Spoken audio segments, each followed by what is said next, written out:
والدة الشهيد وليد فاروق، احب اقول لحضرتك في الاول مبروك على عزم مصر. الله يبارك في عمرك. حضرتك عايز تقول ايه؟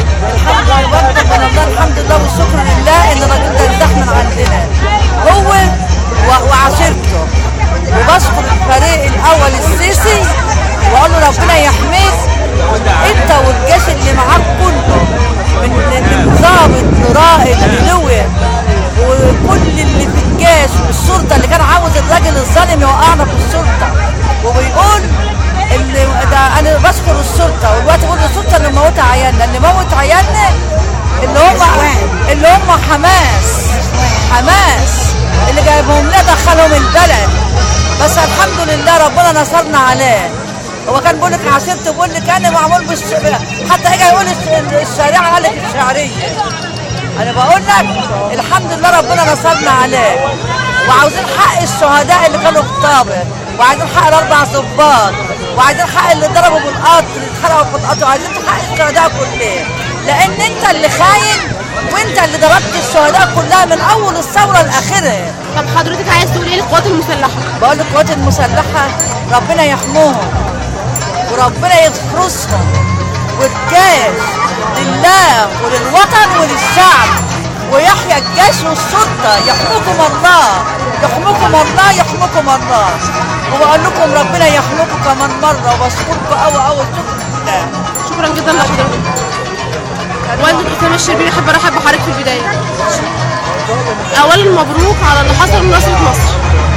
حضرتك عايز تقول ايه النهارده؟ مبروك علينا كلنا، احساس ان انا فرحانه ان احنا جبنا حق الشهيد، وطبعا لسه بقيه من حق الشهيد برضه وحق اهالي بورسعيد اللي وقفوا جنبنا كلهم، شباب ورجال وستات وبنات.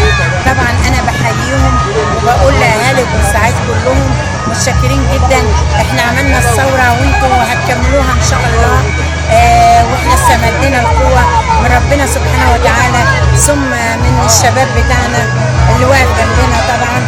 وبحيي الجيش وبحيي عبد الفتاح السيسي، وبقول له شكرا ليك ان انت برضه وقفت جنب الشعب المصري باكمله، لان لو ما كنتش وقفت الوقفه الجامده دي ما كناش برضه هنقدر يعني لوحدنا، لازم كنتوا تكملونا. وبشكر الشرطه وبشكر سياده اللواء السيد جاد عبد الحق مدير الامن بورسعيد، وبقول له الف شكر ليك والله. انت يعني خليت شعب بورسعيد يعني يقف كده ما شاء الله عليه بوقفتكم جنبنا، الشرطه كلها والجيش كله معانا مع اهالي بورسعيد، وانا بشكرهم شكر كبير جدا، وبقول لهم لسه بقيه لاهالي الشهداء طبعا في حق ولادهم لسه ما كملتش، فهم برضو الجيش والشرطه هيكملوها معانا ان شاء الله. شكرا جدا لحضرتك.